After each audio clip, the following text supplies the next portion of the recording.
여러분 반갑습니다. 네, 할렐루야. 아멘.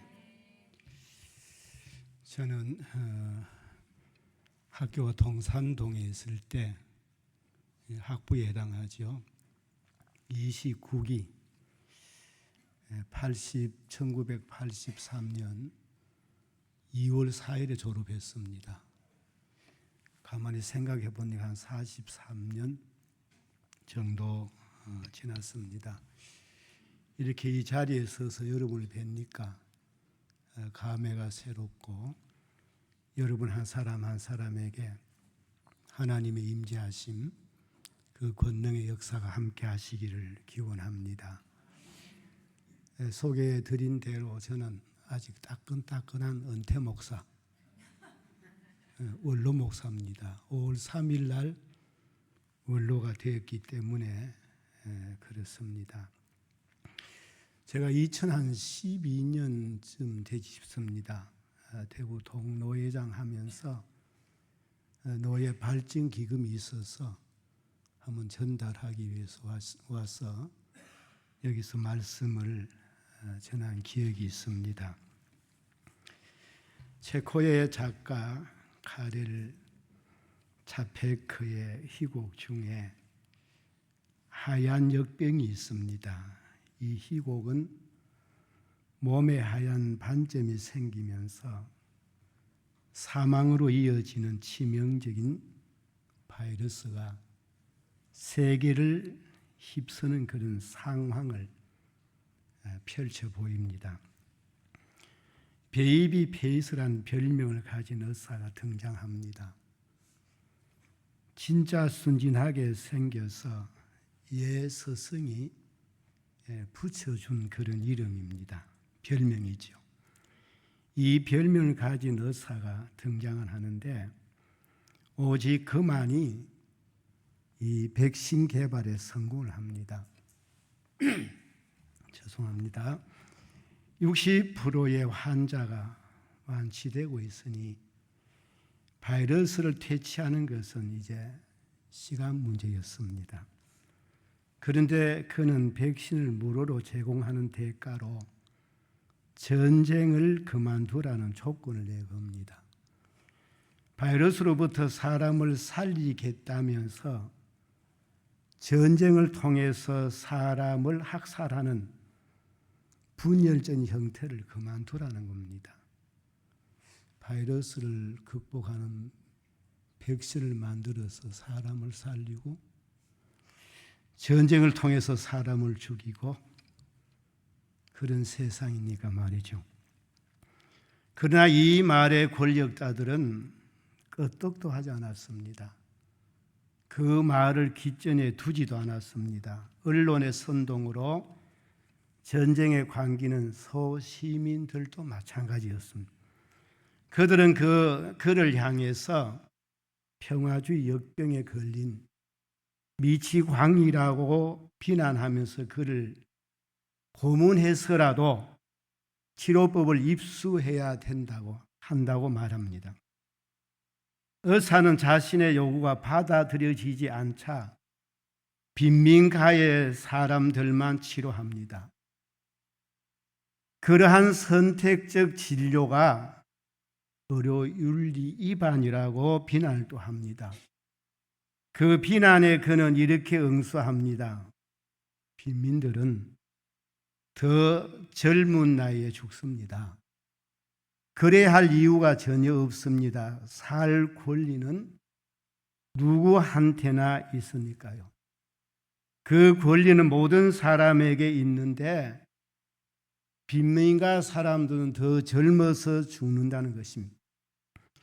빈민과 다르게 부자에게는 돈과 권력이 있으니 치료를 받고 싶으면 정권을 압박해 전쟁을 그만두게 하라는 겁니다. 결국 의사는 전쟁의 관계에 휩싸인 군중의 손에 의해서 죽습니다.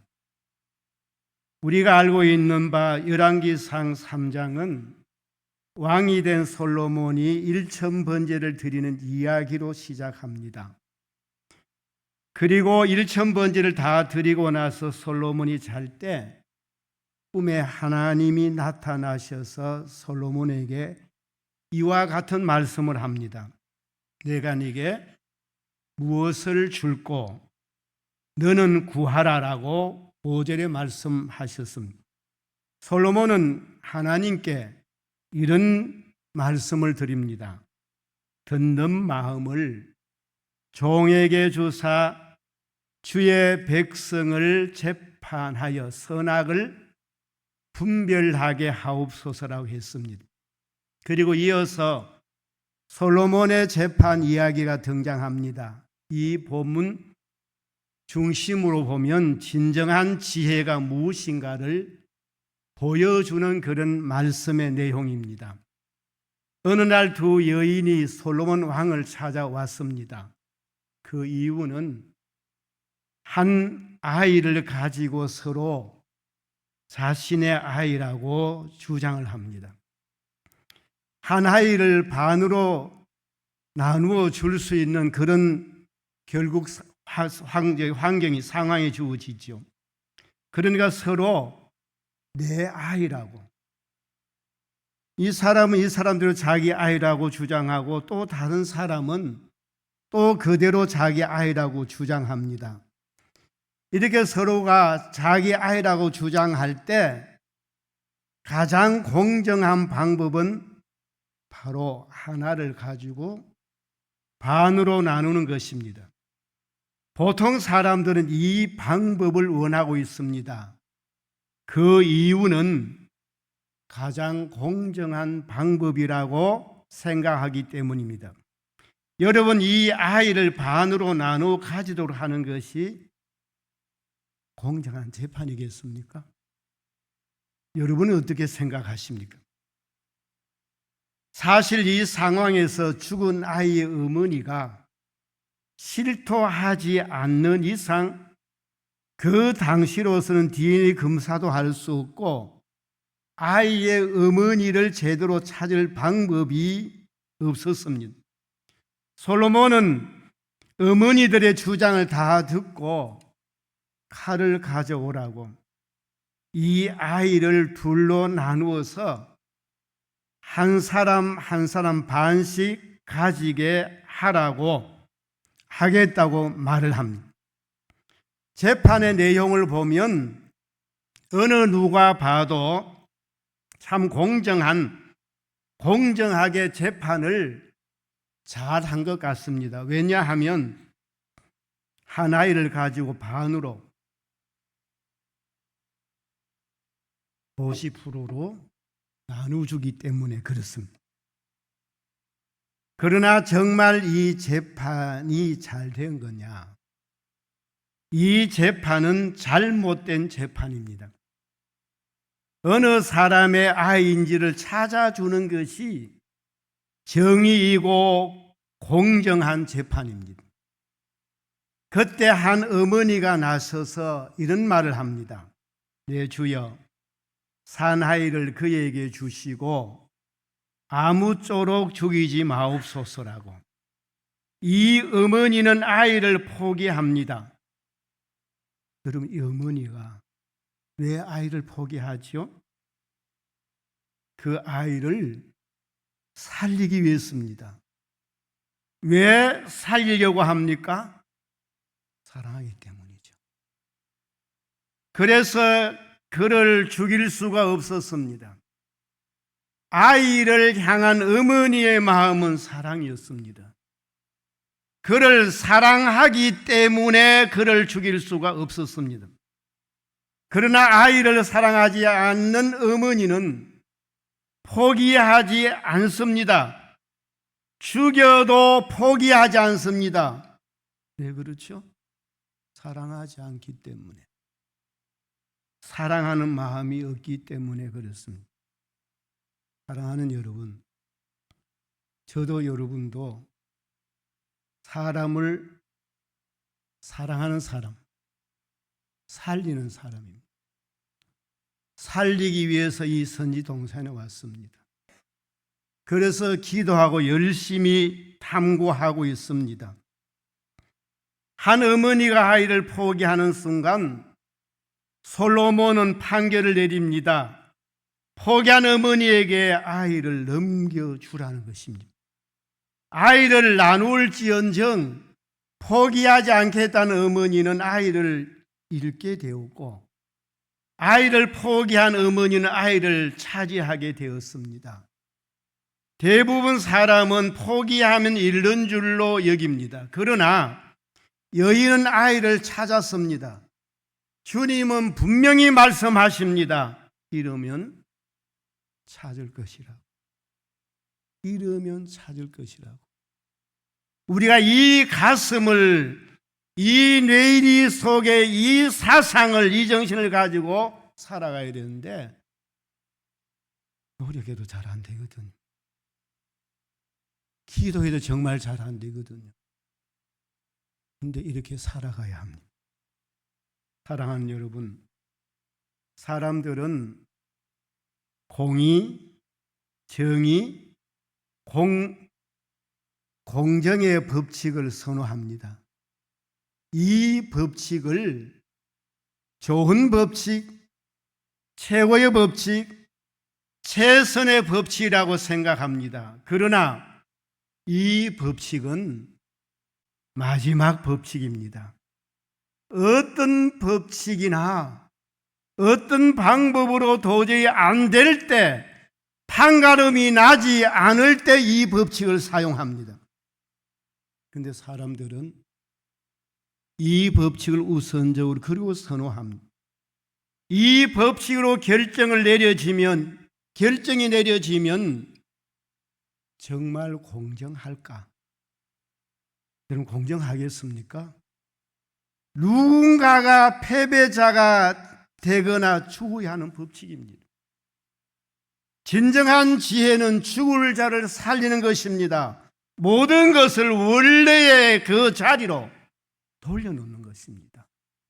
솔로몬의 지혜가 그리고 능력이 살리고 원래의 자리로 돌려놓았습니다.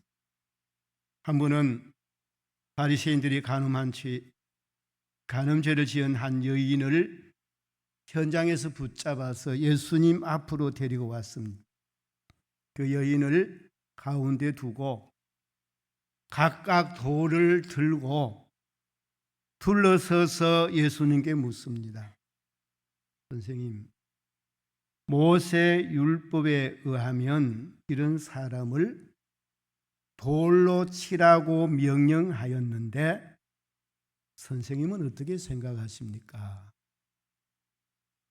아마 이런 물음을 학생들이 교수님들에게 꼭 같은 건 아니라도 물을 수 있고 또 그런 질문을 받았을 줄 압니다. 모세, 굉장한 권위 있는 선생님, 하나님 같은 선생님, 하나님의 말씀을 받아준 분입니다. 그분이 말씀하셨다는 거예요. 그런데 선생님은 어떻게 생각하느냐고 예수님 앞에 와서 묻지 않습니까? 그때 예수님은 공의의 재판을 하지 않으시고 양심의 재판을 하셨습니다. 뭐라고요? 죄 없는 자가 먼저 돌로 치라. 요한복음 8장 7절에 그렇게 말씀합니다. 이 말씀을 들은 사람들은 한 사람씩 양심의 가책을 받고 물러가다고 말씀합니다. 마지막으로 예수님께서 그에게 선고를 내립니다. 어떤 선고를 내리시죠? 예수님께서 이르시되 나도 너를 정죄하지 아니하니 가서 다시는 죄를 범하지 말라 라고 말씀했습니다. 예수님은 공의의 법칙을 사용하지 않으시고 사랑의 법칙, 용서의 살리는 법칙을 사용하셨습니다. 공의의 법칙으로 재판을 했으면 그 여인은 죽어야 마땅했습니다. 우리도 마찬가지입니다. 하나님의 공의의 법칙을 적용했으면 우리는 죽었고 죽을 수밖에 없습니다. 하나님의 포기의 법칙, 하나님의 사랑의 법칙 때문에 살았고 그리고 살아 있습니다. 오늘 본문이 이렇게 말씀합니다. 그는 허물과 죄로 죽었던 너희를 살리셨도다. 그때 너희는 그 가운데서 행하여 이 세상 풍조를 따르고 공중의 권세 잡은 자를 따랐으니 곧 지금 불순종의 아들들 가운데서 역사하는 영이라. 전에는 우리도 다 그 가운데서 우리 육체의 욕심을 따라 지내며 육체와 마음이 원하는 것을 하여 다른 이들과 같이 본질상 진노의 자녀이었더니 4절입니다. 긍휼히 풍성하신 하나님이 우리를 사랑하신 그 큰 사랑을 인하여 허물로 죽은 우리를 그리스도와 함께 살리셨고 너희는 은혜로 구원을 받은 것이라. 사랑의 법칙, 용서의 법칙이 우리를 살리시고 살아있는 겁니다. 그 법칙 때문에 우리가 구원받아 하나님의 자녀 되었습니다. 오늘의 교회가 있지 않습니까? 그런데 간혹 보면 교회 현장이 공의의 법칙이 최고라고 그렇게 주장하고 목소리 큰 사람들이 등장합니다. 우리는 성경을 제대로 알아야 합니다. 십자가 제대로 알아야죠. 십자가는 하나님의 사랑과 헌신이잖아요. 이것을 뺀 교회, 이것을 뺀 신학, 이것을 뺀 목회자는 껍데기겠죠. 설모가 있겠습니까? 아무런 의미가 없지 않습니까? 여러분, 우리 안에 이와 같은 것을 가득 채워서 나의 가슴이 이것으로 채워지고 이것으로 만들어져야 될 줄로 믿습니다. 사랑하는 여러분, 하나님은 살리시는 분입니다. 성경은 살리는 법칙이 기록된 책입니다. 예수님은 인류를 살리기 위해 하늘의 보좌와 영광을 버리고 이 땅에 오셨고 십자가에서 죽으셨습니다. 요한복음 말씀합니다. 3장 16절 하나님이 세상을 이처럼 사랑하사 독생자를 주셨으니 이는 그를 믿는 자마다 멸망하지 않고 영생을 얻게 하려 하심이라. 사랑하는 여러분, 오늘 우리는 어떤 법칙으로 살아가고 있습니까? 공의가 최고라고? 정의, 공정이 최고라고? 그렇게 주장하면서 법대로 하자고, 법이 맞다고 그렇게 얘기하지 않습니까? 그 정신으로 우리 이 머리에 도배되어 있지 않습니까, 여러분? 기독교는 누가 잘났느냐, 누가 못났느냐, 누가 많이 가졌느냐, 누가 적게 가졌느냐의 문제가 아니라 얼마나 누구를 살렸느냐의 문제입니다. 여러분, 저와 여러분은 하나님이 이 일 때문에 부르셨어요. 이 일 때문에 이 선지종산에 보냈어요. 이 일을 더 뜨겁게 그리고 체계적으로 전문적으로 하게 하기 위해서 여기에 보냈어요. 여기서 우리는 이 살리는 일을 해야 되는데 정말 뜨거운 가슴을 가지고 사랑을 가지고 어떻게 살릴 것인가? 얼마나 더 살릴 것인가? 어디 가서 누구를 살릴 것인가? 이것을 정말 체계적으로 전문적으로 연구하고 배워 우리 나아가서 실천하도록 여기서 학습하는 곳이잖아요. 지금도 여러분이 현장에서 열심히 그와 같은 이 일을 하고 있을 줄로 여겨집니다.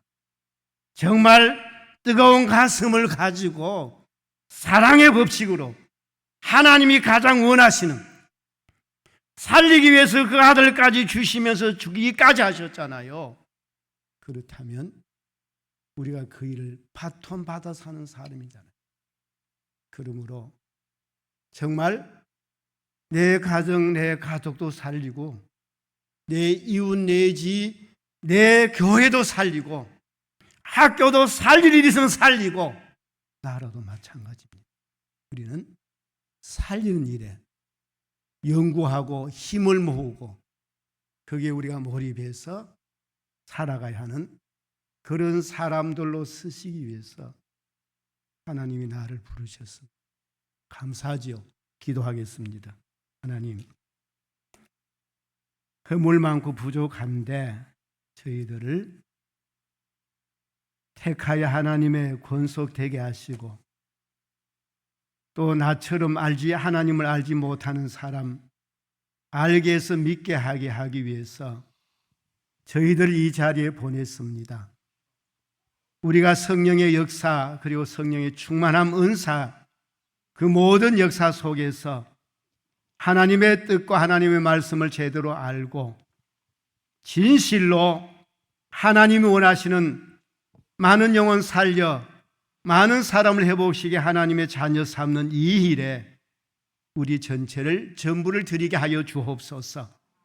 인간적인 계산 머리가 아니고 성령의 감동과 그 능력을 힘입어서 잘 감당할 수 있도록 정말 하나님의 귀한 사역 하나님의 종들이 되도록 역사해 주옵소서.